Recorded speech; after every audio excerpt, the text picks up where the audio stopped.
I'm Brian V at WhyWeWork, and today I have the great pleasure of speaking with Mr. James Noll. Good day, fine sir.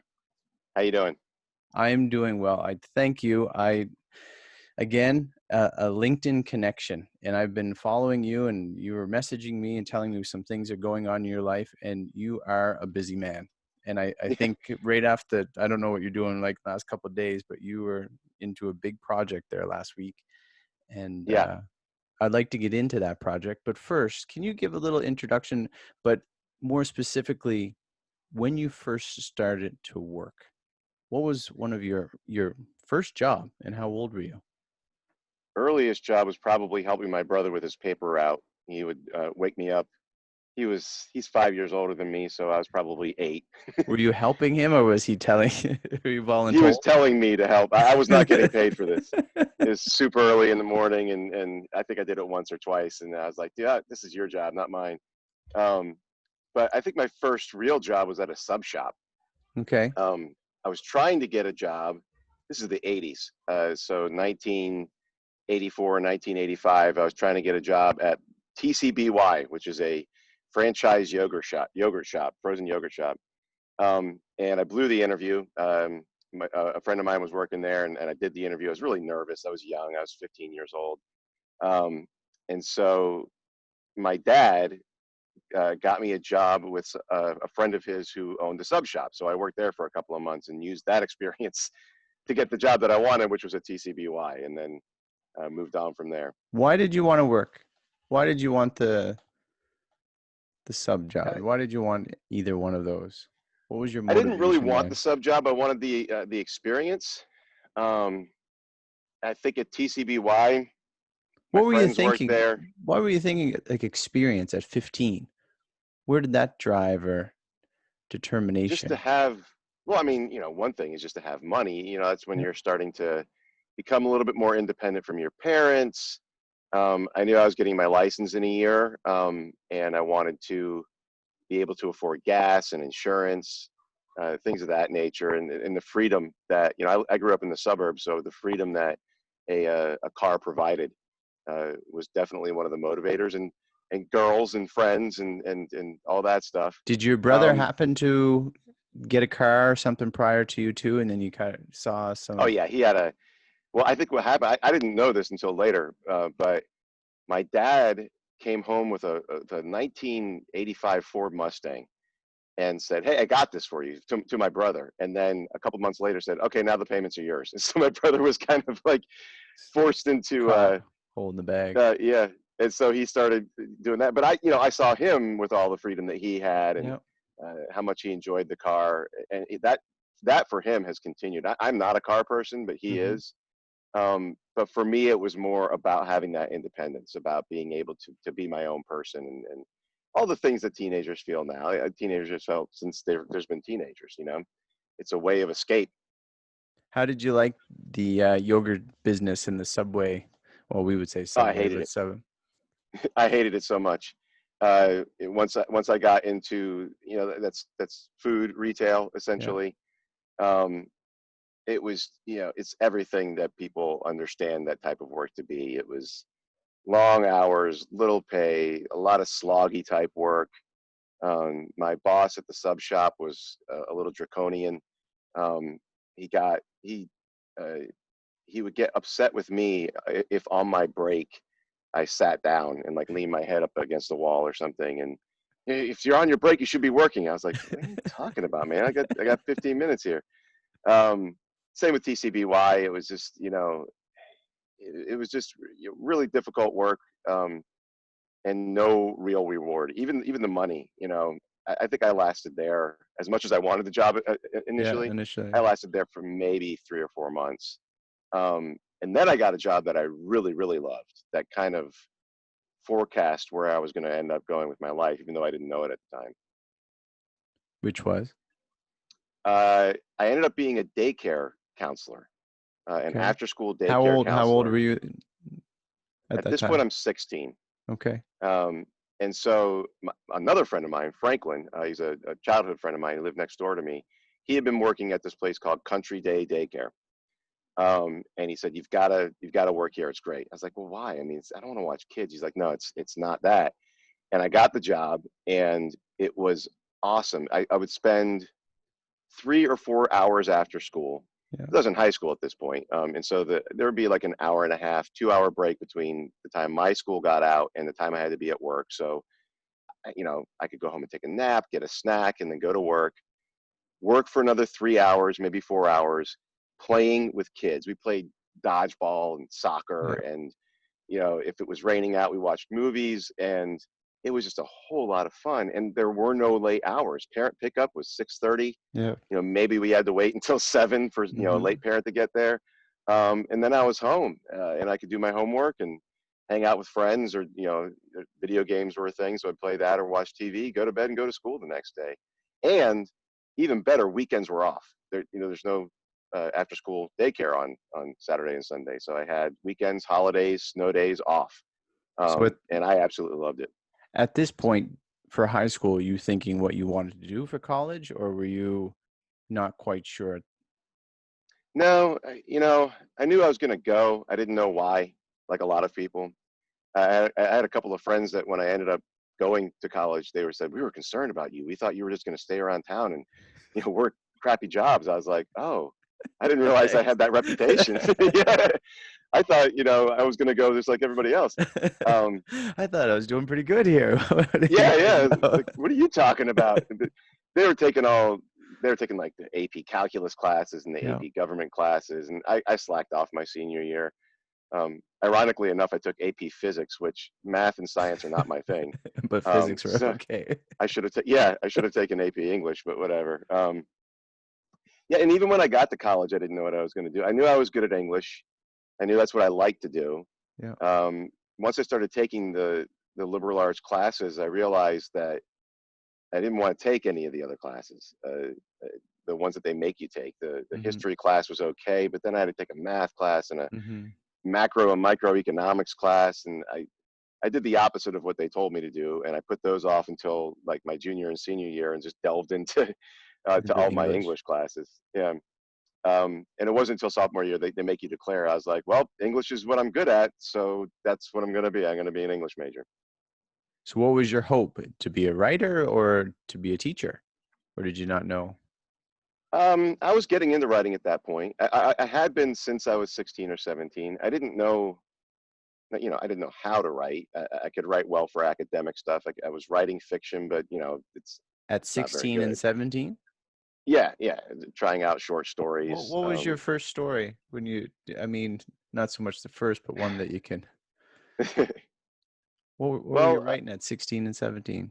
I was writing science fiction. There's a story called "Repent, Harlequin," said the TikTok man, by Harlan Ellison, and it was in one of those world's greatest science fictions, 1966, 1967. It's a collection, and I would read those things back and forth. I just loved them. I remember sitting in bed reading that story again, the TikTok man story, and I thought I could probably do something like this. And I went downstairs and got on the family Commodore Amiga, which had at that point had been just used for Defender of the Crown. And there was, a pre-WordPress, or not WordPress, but a pre-Word program that we had on there. And I sat down and wrote a story, and it was a science fiction story. It was absolutely horrible. It was something about, I was trying to be satiric without even knowing what satire was at that point. I was trying to be funny without really having a sense of irony I had it, but I didn't know how to portray it Define on it, yeah. on the page. Yeah. And I remember it took me a couple of hours, and finished it. And I brought it to my girlfriend at the time. I said, "Hey, read this." She looked at it, she read it, and then she's I was like, "Well, what do you think?" She's like, "You should keep trying." I was like, "Okay." I was like, "All right." Okay. At Uh, least you didn't say stop. yeah, yeah, exactly. Yeah, it was very nice of her. Um, yeah. Was there someone in your family, because I mean, you're getting into English and you're talking about some of the books that you read and then into Hmm. writing. Was there someone in your family that prodded you towards your joy for reading? Would you even define it as a Yeah. joy for reading? Because it sounded like you Oh, yeah, probably absolutely. devour books. Yeah, well, maybe not as fast as some people, but yeah, I'm constantly reading. Yeah, my mother, she got me into reading very, very early. I remember when I finally decoded everything and figured it out, I brought a stack of my, my Dr. Seuss books down to her while she was watching the Carol Bonetso, I think. And I just started reading to her out loud. And from that point on, there was always a book around. It was something that I could always retreat to. Um, I didn't know it at the time, but just personality wise, I'm fairly introverted. It doesn't mean that I don't like people. It just means I need to have some alone time, and that's where I would get it. I could go home. I'd read a Stephen King book. I'd read short stories. I got into A Clockwork Orange and all those dystopian novels, and I could use that to kind of relax and recharge. But between her and my brother was the one who would also, he was like, hey, you should read this. Here's One Flew Over the Cuckoo's Nest. Hey, here's A Clockwork Orange, like I said. Hey, did you get the new Stephen King? And they would just feed me stuff. And then, there's bookshelves all over the house. And so I just have my pick. I just walk around and, I'm going to read. I didn't know Stephen King wrote 4 books, and, pick that one up and move on from there. And then start developing your own tastes and move on. I think you might have mentioned it, but what was your first piece of writing that you handed in to someone beside your girlfriend for a critique? Oh, that was junior year, and we were supposed to write a fictional story. I ended up fictionalizing some event that that we went to up at my mother's relative's house up in Jersey, and that crashed and burned really, really well. It was I was up against another kid in class, meaning we've been partners, and he wrote this amazing piece, of course, and he wrote first, of course, to read his out loud, and then I read mine, and it was just crickets. I went, oh, I totally failed in this one as well. Being But go ahead. well, I got the feedback that at the time I needed. Like, every writer, when they go into writing for the first time, especially that age, you don't know what revision means. You don't know really what constructive feedback means. And so that's what the teacher was trying to say, is like, look, it's not going to be perfect the first time. This is a rough draft. And so you get the positive stuff and the negative stuff, and you go back and redo it. And I went back and wrote a different story instead, because I was embarrassed and I didn't know how to, handle that particular situation. But I put it through 3 or 4 drafts, and then my teacher was like, yeah, that's what I'm talking about. That's how you do it. And so you learn from those particular situations. How is your balance of confidence with your writing, even though it needed some revision, versus standing there and reading in front of your classmates? The confidence, did you have a balance with that? Because personally, I remember my first year of university, my first communications class, and my knees were shaking, and I was scared. I turned 40 people in the class. I looked at my communications teacher. I said, my knees are shaking. She's like, shut up, just keep going. Even though I had the paper here in front of me. But how was your balance with that? Because you're probably mighty with the pen. Yeah, exactly. Naked in front of the class. Yeah, well, that's exactly. I don't know if my voice was shaking or my knees were knocking at that point. I do remember one of the things I was trying to make sound funny did not come off as funny at all. And there was just silence, and it was that you get that feeling in the pit of your stomach, and you're in front of your, this is an advanced English class in 11th grade, and I was like, oh man, I blew it. And from that point on, you just kind of and finish the story, and everybody's waiting for you to be over. And there's been plenty of those moments too, Yeah, exactly. Especially following the other guy who just nailed it, and he was like, I think he ended up being the valedictorian, and he just knew what he was doing at an early age. And it's, there wasn't any jealousy on my half. I was just always like, man, he's so much better at me than this. But that takes humility, right? Like, just to say, no, that guy's talented. Right. I suppose, or just recognizing it. Yeah. Recognizing. I mean, to acknowledge that, wow, that guy's talented, and I have some ways to go. Yeah. And also just being a nice person. But also, I think it wasn't a secret how good he was. Everybody knew that, because he was killing it across all of the subjects. And it was just one of those things, like, I have no idea where this guy came from, but he's amazing. And I think he had transferred over freshman year, so we didn't, nobody knew who he was at that point. Horses. Yeah, exactly. It's like, wow, you're awesome. And maybe when somebody's just that for good, you. Maybe it was exactly. just for you, just to realize, okay, you got to work on it a little bit more, and then you'll succeed. That's Yeah, that's why people like that exist. Uh, it's what gives you your drive sometimes. Like, oh, I gotta hit that level. So after university, what was your mission? I was a drummer in punk rock bands, and we were touring up and down the East Coast, playing basements and bars and small clubs, and we recorded a whole bunch of albums. And that was what we were trying to do. I did that for about 3.5, 4 years Did you write before some I couldn't songs? handle it anymore. Did, Yeah, yeah, absolutely, yeah. Uh, let me see. In one of the bands, I had a few in there, even though I didn't know how to play guitar. I think, I got a bass and I kind of plunked around and figured out what the notes were and showed it to the guys who knew better than me, and we fashioned a song out of that. I could yell scream, or sorry, yell sing, with some sort of melody in there and some sort of harmony. Um, Another band, I started getting more confident, and I was a 50% songwriter with that group. And then, because you hop around from band to band. I mean, they last, a year or two. mm-hmm. So there was another band. Those first two were punk rock-ish or just rock bands. Then I got into like an alt country band where I was a 1/3 singing partner and writing partner. Um, then after that, I kind of got tired of writing, and I just wanted to play drums. So I played a couple. I was like, they're like, "You want to play backup?" I was like, "I don't not want to sing right now. I just want to play drums." I'm already doing 5 things at once, and adding singing in there is 6. So let me just play drums. But yeah, it was a lot of fun. How much, well, even bringing up the confidence level, how much was that good for you to be on stage? I mean, I, did that add value compared to you're in high school, standing up there hmm reading your good writing that you probably could have done better, but now you're on stage right. getting that practice. Yeah.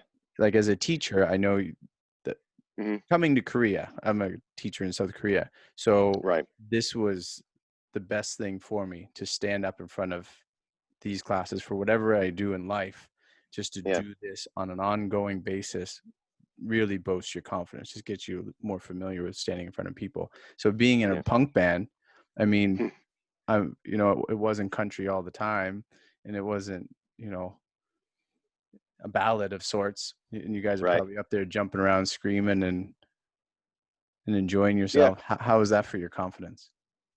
Yeah. I mean, especially with the bands I was in, we got a lot of good feedback. To the point. I mean, there was always, the negative stuff, and this is when the internet was just coming around. This is the late '90s, early aughts, and we Mm-hmm. got some snide, nasty comments online that we learned very quickly to block the comments section on our website. But most of it was just it was excellent feedback. People loved the music. They loved hearing us play. It was to my comfort level because I got to sit behind a sea of cymbals, meaning three Mm-hmm. cymbals. But I'm back there on my stool, Yep. and the singers in front of me, and the bass player and the guitarist. They kind of take the heat off of me, Mm-hmm. so I could just be up there and not feel like I was the focus of the attention, which makes you feel a lot more comfortable as you do it more and more and do it more and more. And then once people start applauding, if you did something well or they like the song, it's like, oh, okay, I'm good at this. I can do this. And then it's just about practice and being up there and doing it over and over again. And then all those butterflies and the nervousness and the need to apologize. I remember the first couple of sets that we played. We would make a minor screw up, and the guitar player would say, sorry about that. And like we did a little, like I guess, an autopsy of sorts after them, and I was like, don't apologize, they don't know, just act like you did it right, because that's they want to cheer, they don't want Yeah. you to they don't want to think that you don't know what you're doing. um and after those went away, then it was just kind of like, oh no, okay, I've got this. I can sit up here and play, and I can take the spotlight and share it with other people. So it really does boost your confidence level and gets you, like you said, used to being in front of a crowd. It's um very helpful, yeah. yeah, absolutely, yeah. When did you put your drumsticks down? I still haven't. I haven't been touring as much, but it's been probably 15 years since I've been in like a band that has Active. regular rehearsals. um, and that's more of a time thing. And you get a job, you get a career. I have a family. My girls are all grown. They're out of the house now. And it's, you don't want to go to work at 7 o'clock. You're waking up at 6 or 5:55 in my case. You work all day long, take a quick nap, and then go play with a whole bunch of sweaty guys in a crappy warehouse for 5 hours, and then have to get up in the next morning and you drinking Miss your beer and kids. they're smoking Yeah. yeah, it's like, yeah, I can't really do that anymore. But the music thing has never gone away. And what I did instead was and learned how to engineer my own music. And you learn about EQ and compression and mic techniques, and how to mix better, how to master better. So that's what I've been doing with music for the last 15 to 16 years. Um, and because I write fiction, it occurred to me a while ago. I think it was about 2013. I had all these short stories. I had a couple of novels at this point, and I had a large diaphragm mic and a complete Pro Tools setup. And I went, oh, I could totally do audiobooks. And the reason I felt like I could do audiobooks is because I'm an English teacher and I read all day long out loud to kids, and you can put the voices on and figure out what the pacing of something is, so it doesn't feel like you're just a narrator reading something. Because a lot of authors, as good as they are at writing, can't perform what it is that they're trying to do. Um, and so, yeah, maybe some of that performance as a punk rock drummer and singer, and being up on stage and then reading the students all day long, filtered into that confidence, is like, I could totally read an audiobook. Um, and then from there, I started doing songs to match the fiction that I was audiobooking, and it kind of nice, and everything kind of dovetailed and swirled all together. So What that's the way I started stay in tune first? with music. What started first? Your book writing, your short story writing that you published, or your Hmm. profession in teaching English or teaching? Uh, Teaching, definitely. I mean, I've been writing all along. I didn't feel confident enough to publish until 2013, and it was teaching because I teach English and creative writing. It was, and I write with my students. What grade is this, or are you in High university? school. High school. I'm in Okay. high school, so technically 10th, 11th, and 12th graders, but mainly my students are 11th graders, and in creative writing, sometimes some 10th graders and 12th graders join in as well. Um, but it wasn't until I learned how to teach creative writing and was writing along with my students, and I treat it like a workshop. So, I'll give them an assignment. They'll have a week and a half to write a draft, and then we workshop it for a couple of class periods, and What everybody does gets a a chance to read. workshop look like for English class? For mine, it's you sit in a circle and everybody's got copies of their stories, and they pass them out, and I go, all right, so this is flash fiction. And John's going to read it out loud, and we're going to jot down some comments about what he did well and what we think needs work or what didn't work for us. And after he reads it, give us like 3 or 4 minutes to kind of get our notes together. And then I open it up to the class, and everybody says, well, here's what I like, and here's what didn't work for me. Um, and that's the best feedback you can get. So they're not just getting comments made by me, which they're never going to read. Students do not read comments at the high school level made by their teacher. Um, they're getting it verbally From and pairs. written down from everybody. Yeah, from their peers, exactly. And it's amazing when you see how much they can grow as writers if they are actually taking that workshop seriously. They do a fantastic job. What is for high school kids? I think they get pushed under the bus a lot for not being motivated, not Hmm. caring much. But obviously, it's a generalization because there are Yeah. kids that do care.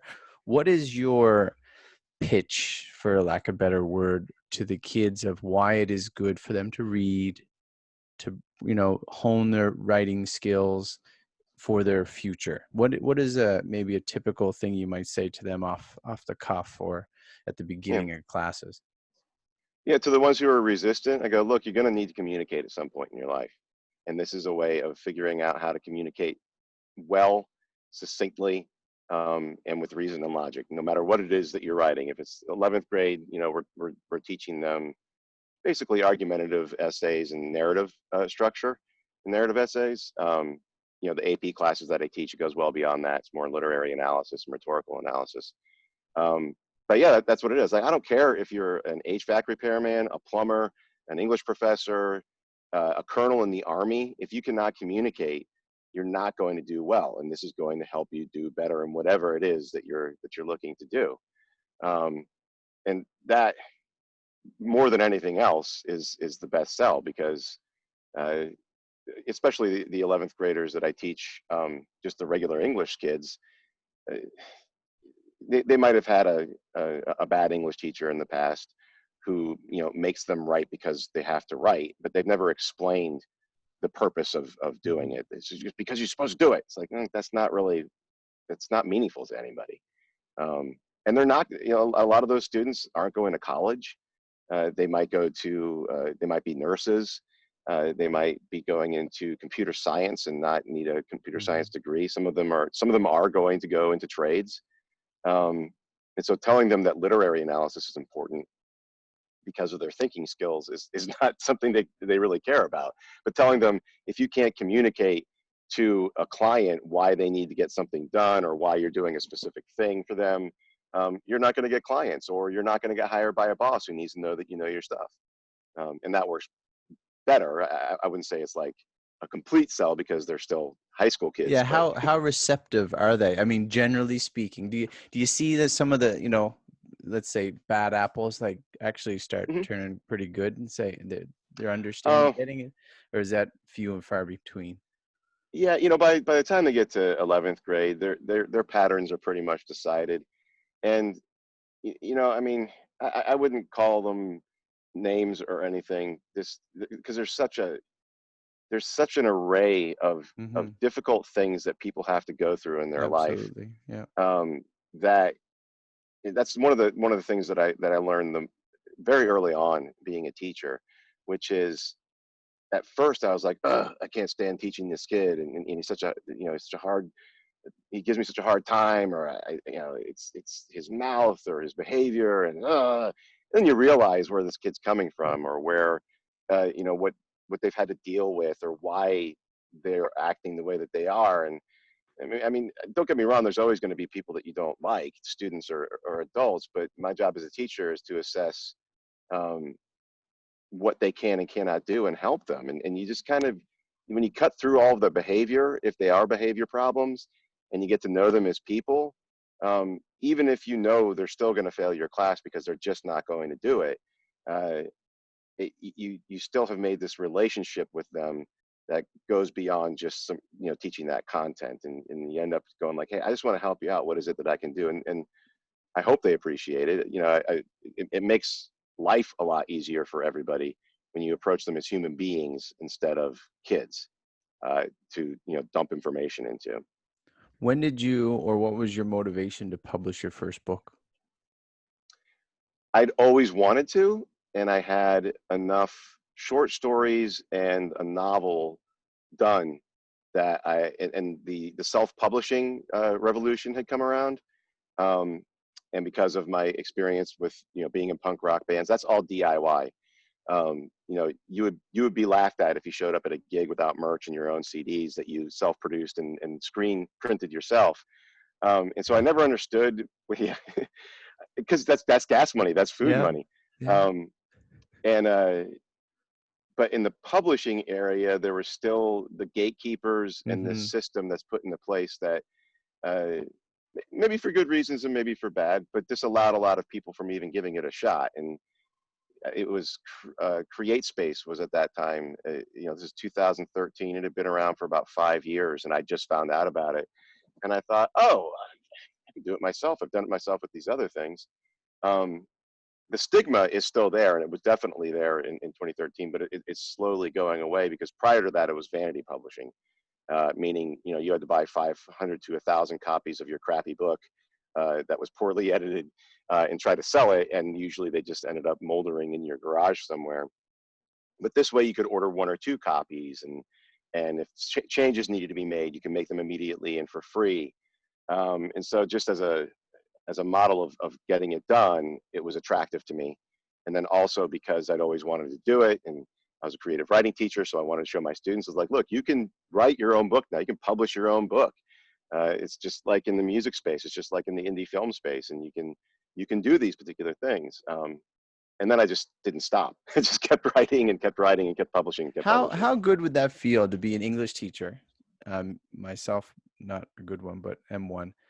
Having a product, having your baby, your first published Hmm. book, and bringing it into your class and saying, look, in front of your students, saying, look, Yeah, you can do this. I've yeah, done this, and this has taken me 20 years, or, you know, from the first piece of writing to actually get it published. How yeah, good does that actually feel? Like, I mean, that's probably going into, it's almost akin to going to your family and saying, look, this is on yeah, sale on Amazon, right? And you're yeah. bringing your students to show, like, you know, there's maybe one student there that will, you know, pursue that path maybe. But how does that feel to Exactly. do that after so many years of being hesitant for whatever Right. reasons to publish? I mean, I can't remember like Exact a feeling feeling, of but yeah, triumph or anything. Actually, to be honest, since I write horror and science fiction at first, I was a little bit wary of what kickback. my, yeah, what my administrators might say, or if there was going to be any pushback. So I kept it on the down low for a little while. Um, but gradually, you know, you can't hide something like that. I am showing it to my students, like, did you write a book? I'm like, oh yeah, yeah, and you know, I had some copies in there. I can see And our yeah, teacher, Mr. Noll, he's writing horror books. Did you guys see it? That goes all around the exactly, school. And like, teacher, why didn't you tell us? exactly. And well, and some of the covers I was trying to choose, uh, that would be, I guess, something that I wouldn't be judged for. And now in hindsight, I'm like, that's stupid. I'm just going to choose the best cover that, you know, that comes to me.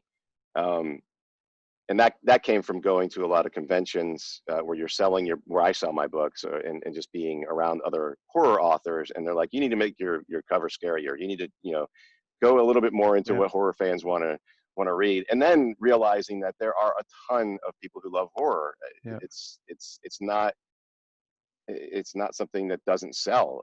Horror movies constantly sell, Well, you said you which wouldn't is, stop. So how many yeah, books have you published now to this point? 9, I think, and I'm on my 10th. I had to shelve my 10th one just because of how busy I got, and I usually like to take like a month in between novel drafts, and this time I was trying to squeeze way too much in, and went from one draft to another. But yeah, 9 books total. What does your writing process look like? So for people, you know, who might be a grade 9 student thinking they like writing, or a high Hmm. school student, or an English teacher, or anyone Yeah. else, what does your process look like? I mean, that's like talking to Michael Jordan and asking him, how did he practice his free throw shots, or how did he, you know, practice zone or something? Like, how do you practice, or how do you implement your writing to come up with that final draft? Yeah. Well, first of all, I don't think I'm the Michael Jordan of writing, definitely. But You're working towards I it, mean, and nor would he say, right? You know? hopefully, yeah, that's true. Yeah, yeah. Just trying to be humble. Um, It was good. Good attempt. Thank you. Uh, so, I mean, are you talking like start to finish, like with a short story or a novel? Yeah. Well, pick a type of writing, and how would you go about it? I mean, if you're talking, you like to take a certain amount of breaks, that must mean you have some ideas up in your head, first and Mhm. foremost, that you want to Yeah. get out on paper. Yeah. So at first, I was very much what people refer to as a discovery writer, where you have no plan and you just go and write and see what happens. In teaching, though, I realized the relevance and the power of having a plan. And now that I'm getting into screenwriting, you know, screenwriting is very prescriptive, down to like where you're supposed to have specific beats on specific pages of a script. I'm getting into that a little bit more. But so in the world of fiction, they call you a planner or a pantser, meaning you've planned it all out and you stick to that plan, or you fly by the seat of your pants. And so I've become kind of a plantser. You know, I'm right in the middle, and I'll plan out what I want to happen, but allow myself the freedom of interesting misdirection or irony or surprises that my characters might do, or respond to, uh, that I didn't plan for. So I can take it in that particular direction. Then I can just go back and notch the plan a little bit, and change things around. Um, so I'll start, you know, a short story. I'll plan the whole thing out, and I'll write a first draft and see where it goes. My First second draft, draft, sorry, first draft being how many pages? For a short story, I try to hit about 5,000 words, and Okay. I'll write about 1,000 words a day. And sometimes that's easy, sometimes that's not. Sometimes I'll write 1,200 words one day and 400 the other, but I try to get it in no matter what. And that's just what I'm drafting. Right now I'm in between drafts, and it's kind of a relief because I got other things to focus on. But yeah, 1,000 words a day. So I'll have a draft of a short story in a week. I set it aside for 2 weeks, and then I go into a development draft to see if the story did what I wanted it to do. I'll seek feedback from people. I would love to have a cast of beta readers that I could run things by and pay, but I don't. So if somebody's willing to read it, sometimes it's my students when I'm writing with them. I'll workshop my first drafts with them, and they'll tell me. I'll slide that in there right there. Have a read. Yeah, yeah. What do you guys think? Workshop Mr. Noll Day. Exactly. But usually that takes like one or two more drafts, and so again, I'll take I'll do it, and I'll take a week off, and then do it again. Once I'm certain that the structure is there and that that the arc works and I'm achieving what I'm trying to achieve, whatever that is, then the last two edits are a line edit and a copy edit. So a line edit is just going in, making sure you're using the right words and sentence structure, that you're not repeating a word too much, that the sentence does what it's supposed to do. Like if you're writing an action sequence, that you make sure you've got short bursts of energy, that the pacing feels right.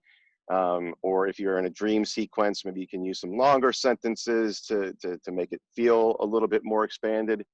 And then a copy edit is, well, first I use Grammarly. I just plug it into Grammarly, see what it can catch, and then I go and read it aloud without going into a microphone.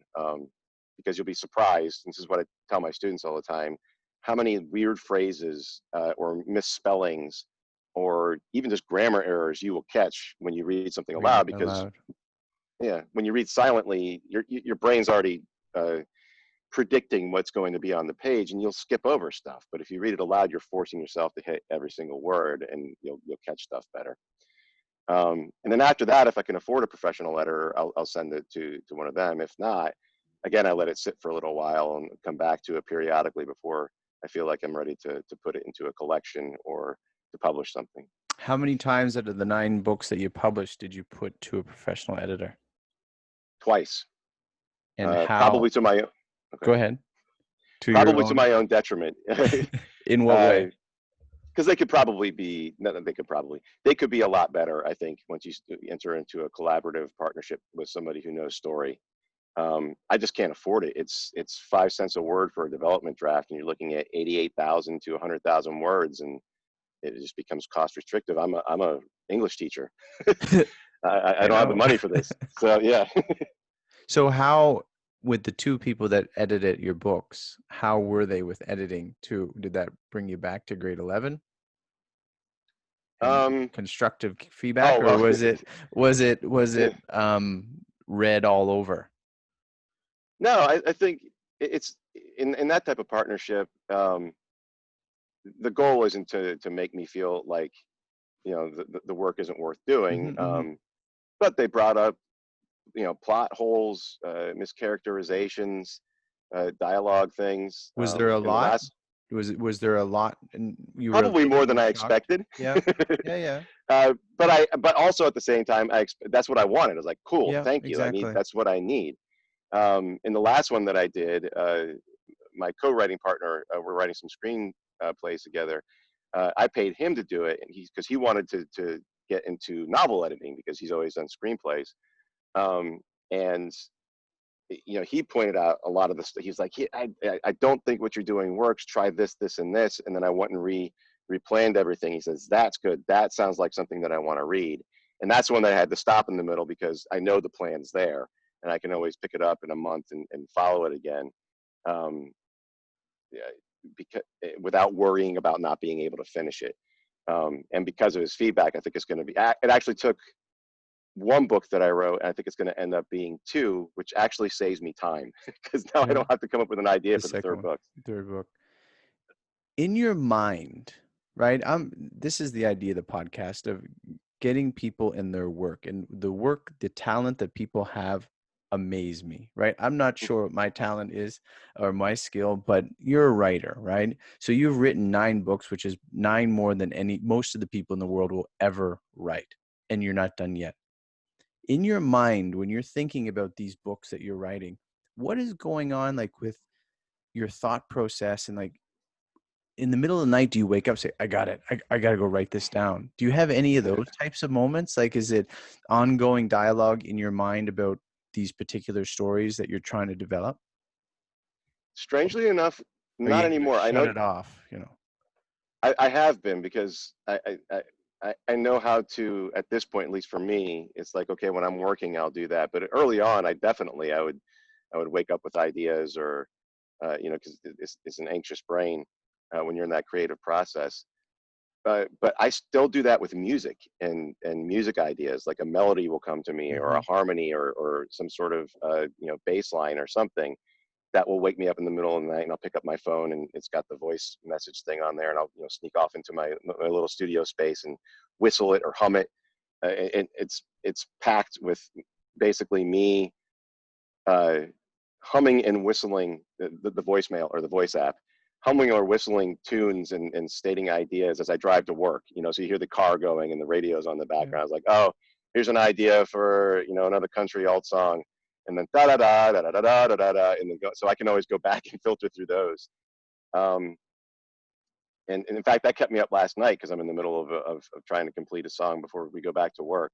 And I had too much caffeine before I went to bed, and so I slept for about 4 hours, and then woke up, and there was a song just playing over and over in my head, and I was like, I want to do this to it, I want to do that to it. I was like, you gotta sleep. So I read for a little while, slept for another 3 hours, and then it woke me up again. Like, it was like, no, you need to do this song. I was like, okay, I'll do that tomorrow after I talk to Brian.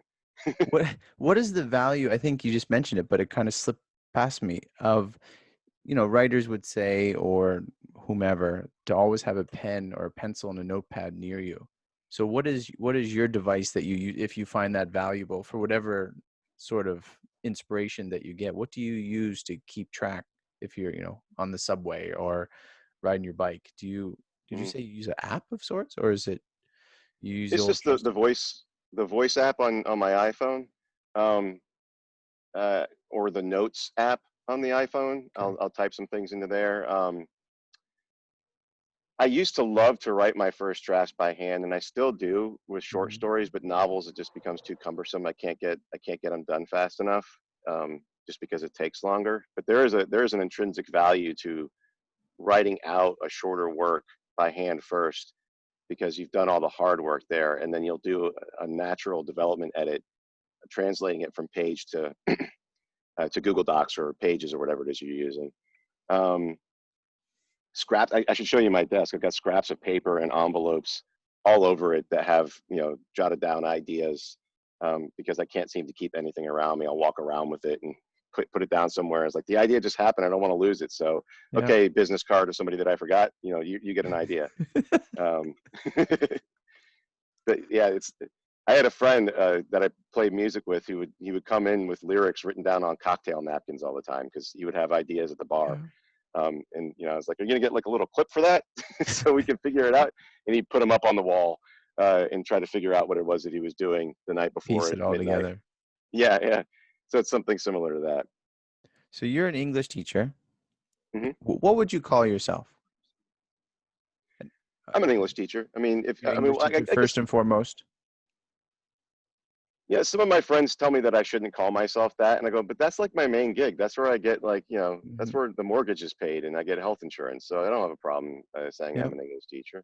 Uh, but like a lot of teachers, I have a bunch of side gigs, and I decided a while ago too. Is like, if I'm gonna have a side gig, I'm not gonna work at McDonald's. I'm not gonna work, in some warehouse somewhere.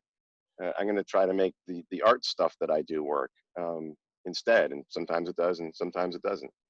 But that's a lot more satisfying to me than just picking up a paycheck from working Home Depot part time. So Uh, you are an English teacher, and you hmm are an author, a published hmm author. That's how they'd probably say it, yes. Many Sure, people, self-published. many. Oh, is that the stigma attached to it, the self-published, or is that mean not Yeah, I going to mean, the publisher? Is what you're referring to? yeah, I mean, I think it's it's not important to delineate it, but um, you're going to get a different product when you go to a published author. If I could take all of my stuff, I'm sorry, to a publishing house, if I could take all my stuff and enroll it in that system just to get the editing, I would. I don't want to be in that system in terms of marketing and the advances they give, because it's not worth it. You're going to have to end up doing the stuff that you do as an indie author. So why not reap the benefits of that? But yeah, the editing, I think that does make a difference. But when you can afford it, you can pay to have your own. So You don't have to go through a publishing house. the third thing that you're in now, which you may have some more things because you said getting side gigs, is last week you were filming a movie. Is that correct? Yes. So Yeah. when did you get into movies? When did you get into film, or did your writing always want to be on a screen, or was that just Yeah. a natural flow from Yeah. you? It does.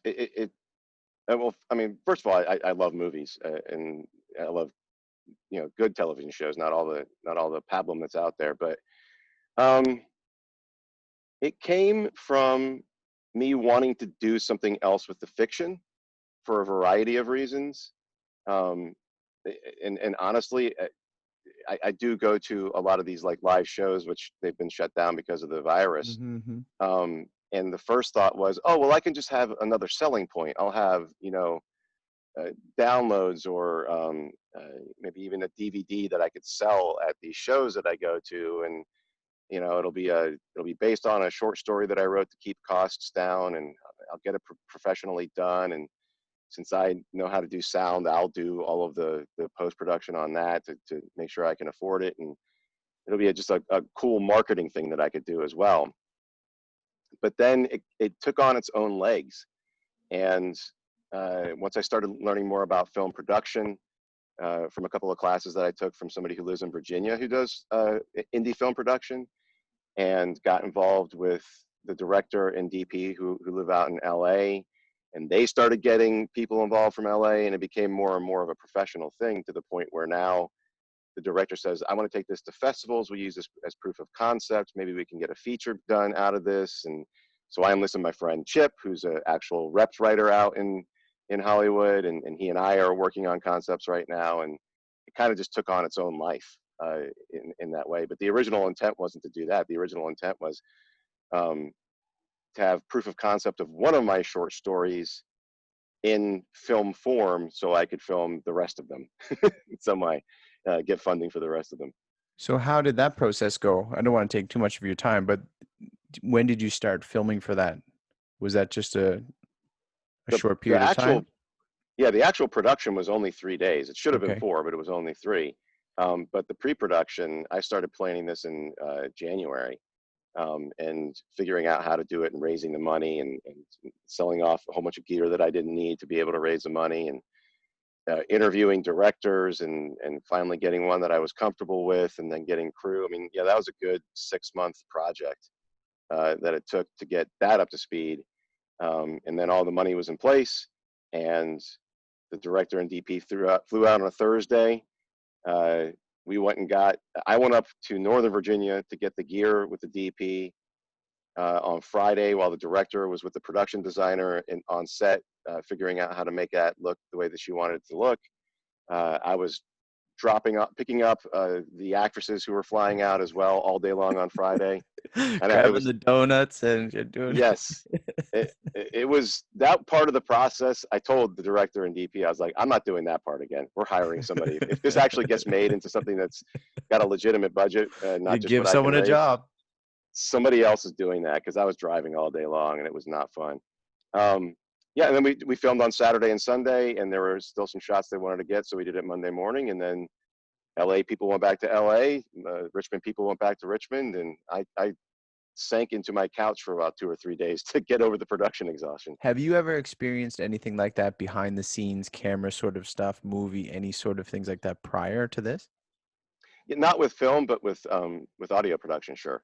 Um, it, it's I think that helped, because I knew how long things would take, and I knew Mhm. that there was a certain amount of standing around and everybody tinkering with stuff before you actually get to, with music, play. Yeah. And so watching it happen, and they're trying to get a shot, and they can't get a reflection out of the window, and they're moving this and they're moving that, and it took like 2 hours to get maybe a 30-second shot. I was like, yeah, that's just the way it Incredible. happens. That's the way it goes. How would you summarize this experience, and has it been edited? Have you seen the final No, project? I'm raising money for the edit right now. I've got about 20% of it, and so I put up a merch shop with the Lilith. It's the movie's called Lilith. I think we're going to call it Lilith Drake because there's too many Lilith movies out there. Mm-hmm. And it's a horror movie, and there is some poison involved. So it's a teacup with a crossbones, skull and crossbones on it, and it says "Just drink the tea, dear," because Lilith's an old woman. So I'm selling those T-shirts through Spreadshop to help get the money. I've got a donation button. But once I make the raise, I'll probably make it by the end of the month. Hopefully, I'll make it by the end of the month. Mm-hmm. Then I can give that to the director and DP to edit it. And then once they get their at least an assembly edit down, they can send that to me, and I can start working on the sound and the Foley and the music. Is there a temptation for you to say, honey, can we get a second mortgage? Is there or No. you're disciplined enough to say, okay, this is a side gig, and Yeah. I'm going to just do it what would be the right way to do this? Yeah. I mean, I've had 2 mortgages before. We had to short sell our house because of what happened with the Great Recession. And with the lack of teacher pay, teacher pay is lagging behind where I am at least 20% of what they promised me when I started. So I know what a second mortgage is, and I'm never taking one of those on again. Same thing with with credit cards or anything like that. Like it's okay, I think, to have a low balance, just so long as you can pay it off whenever Mm-hmm. you want. But yeah, if this can't pay for itself, Mm-hmm. then that's just bad business. That means that you're just taking on debt and not making money back. Now, did I spend a little bit more money than I wanted to? Yeah, absolutely. That's always the case with film production. But this was not $1 million budget thing. This Mm-hmm. was like, I would say this is a super micro budget that we worked on with this, and a very skeleton crew. But the product looks amazing. I was looking at some of the dailies and the playback, and the director and DP really know what they're doing, which is why I'm going to pay them to edit it so that they can get their voice in there to tell the story right. So I appreciate your time here, James. Yeah, no problem. What kind of advice could you give to some people who, I mean, I said this at the beginning, you're a hardworking man, and like you're doing things that you've never done before that are challenging for you, things that you had to put in hard work when you were younger, and not that it's any less hard work now, but you've worked hard to do the things that you want to do. And maybe I'm putting these words, maybe you don't want to go to teach, or you don't want to go do the editing, or you don't want to do the band one day, but you're getting Mm-hmm. up, you're doing what it is that you have to do to keep on working. What advice would you have for people who, I mean, not lack the motivation, but are a little discouraged in thinking they can't learn something? They couldn't learn, some basic grammar so that they could, write something, or at least write out the resume, Yeah. or go to an interview. What advice would you have for some regular people that are not your English students?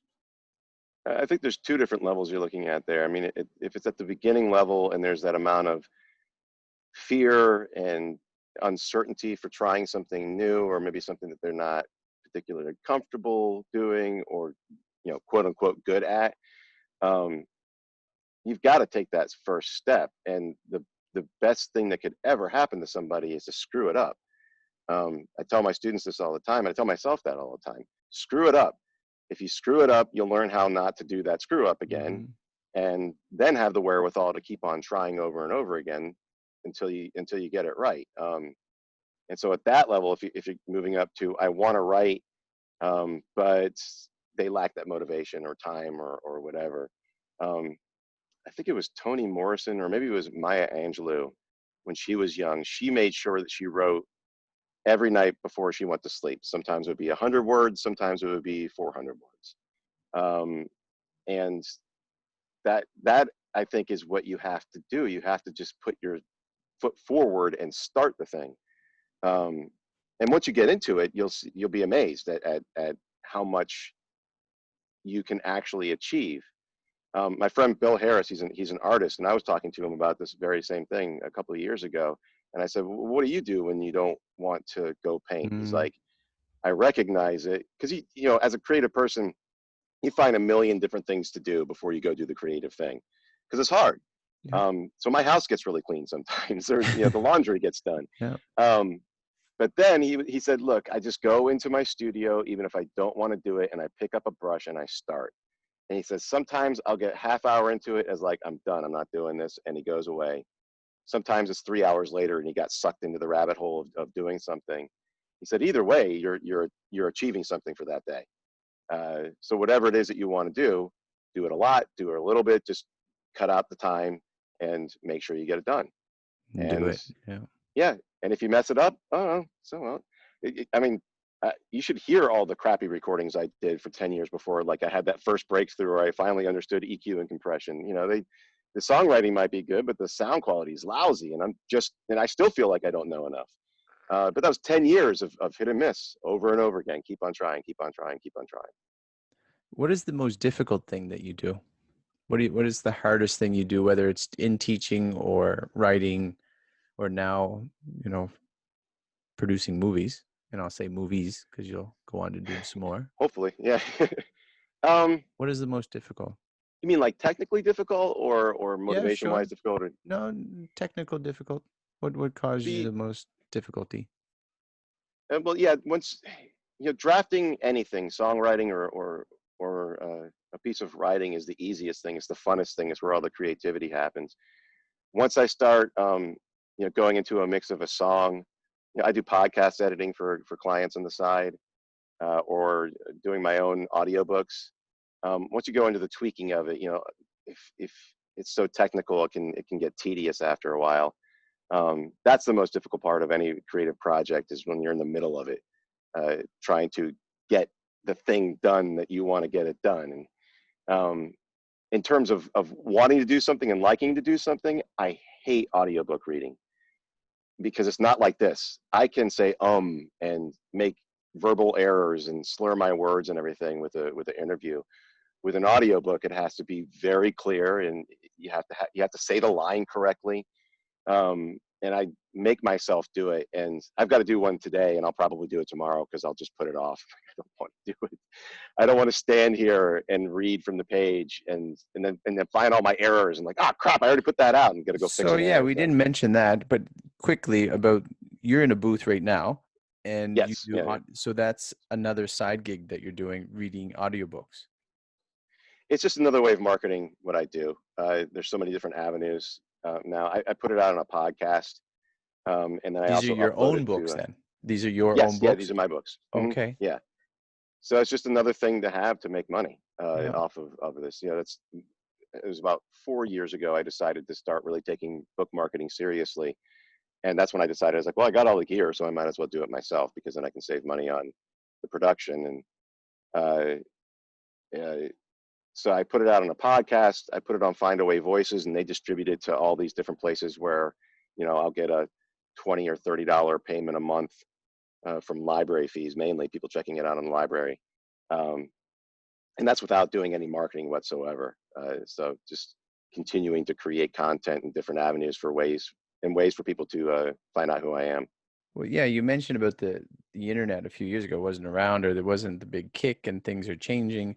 And Hmm. when people say they can't find a job, there's things like this that they could do, right? I mean, if they can read well, Hmm. right? And I mean, you don't have to be a certain shape. You don't have to be from a certain, like, you just get yourself a booth and try to read, because you can, I think there's a site AX, if I'm not in I'm not something sure. along, there's one where you can just read other people's books who wrote Oh, okay. the books. And then if that gets picked up, like you just put your profile out there and then people pick you up and then you get paid to read other people's books. So there's lots of jobs that you can do someone could do at home without, Hmm. oh, the economy's bad. I can't get myself a job. Well, there's lots of things you can do online if you just look. Yeah. With that stuff too, it all comes down to marketing as well. Yeah. I have not been able to make a living off of all these little things, but it does Mm-hmm. bring in, it ends up paying for itself, which is Here all I and there. wanted. But part of the film stuff is to boost that and boost awareness and use that as well as to supplement my income even more. But one real good story about what you're talking about is this guy his name's Graham Cochran, and he runs a site called The Recording Revolution.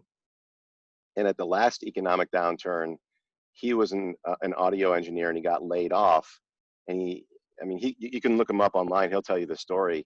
But he just started putting a whole bunch of videos out on YouTube because he had a whole bunch of friends who were like, hey, you know how to record music, and I'm trying to do this. Can you show me how to do it? And then he used those videos to create courses. Mm-hmm. And he has now a whole bunch of products on his site that he sells if you want to learn how to be a recording engineer. And it was through his site that I got a huge boost in my mixing ability and my understanding of audio engineering. Was, I would say, for about 4 years, all I did was consume his free stuff because I'm cheap. And then I found a couple of his, there was a deal he was giving on, like, I'm going to give you my full package for like, $200. I was like, I've got $200 for that. And he's a good teacher. Yeah. And I started, consuming all of the stuff that on his website, essentially their videos, their how-to videos. And he was able to turn that economic downturn into this job, essentially. And I think he makes a living from it. You could It do helps that that he's photogenic.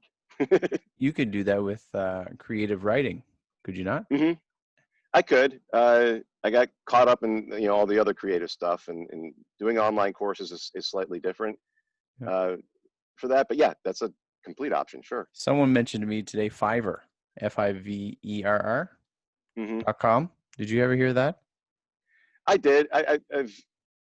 I've put stuff. I've put my profile on there once or twice, but the people are looking to lowball on that site. Is that what that? They want. Yeah, like they'll ask me, like, hey, you do podcast editing, how much do you charge? And I'll tell them, and they'll go, oh, that's way too high. Can you do it for this? It's like, no. No, this is I'm why not, I put my price here. yeah, I'm not editing a 2-hour podcast for $5. Are you nuts? So that tends to be the case there. You can find good people on there, definitely, but I started getting lowballed way too much. I just took my profile down. I was like, yeah, no, never mind. That didn't work. How do you find rest, James? Well, I turn it off at a certain point in the day.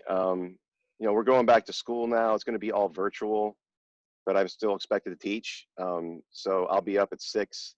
I'll be teaching until 2:30. I go home and take a nap. I'm a big proponent of napping. I take about a 1.5 hour, 2-hour nap after school because, as you know, it's exhausting.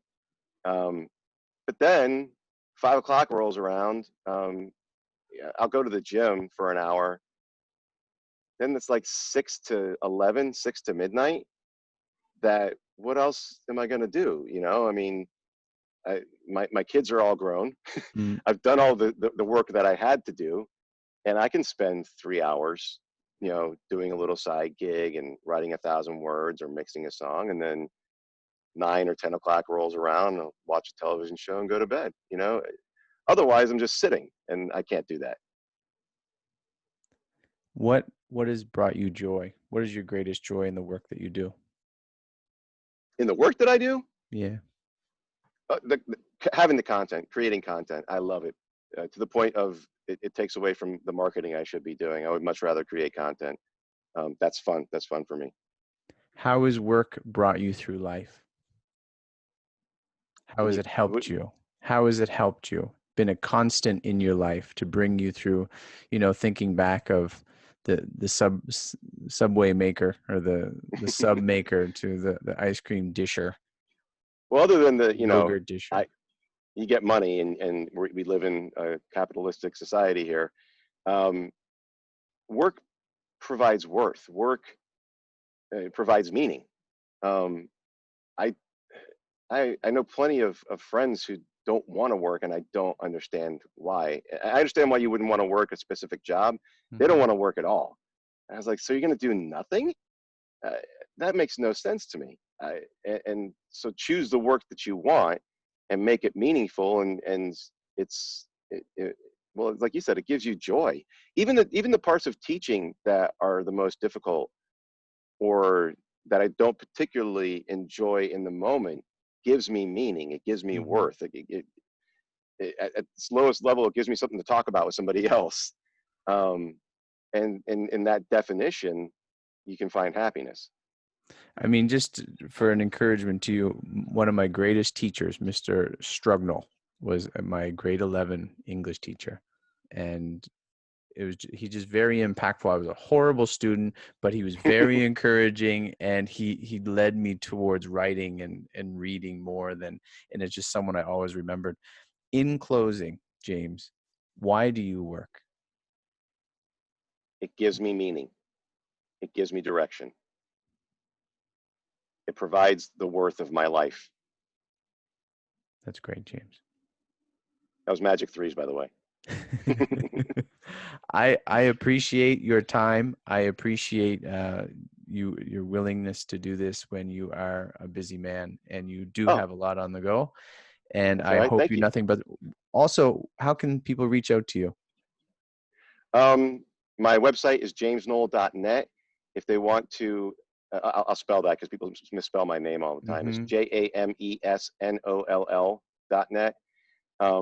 What I'm really doing right now, what I'm really trying to do is get the finishing money for Lilith. So if you go to lilithfilm.com, there's like a merchandise button at the top and a donation button at the Would top. that be That's Lilith? LILITH film.com. Yeah. Mm-hmm. Yep. Uh, those are the two best ways. Facebook, I'm at, was it facebook.com/knifeback.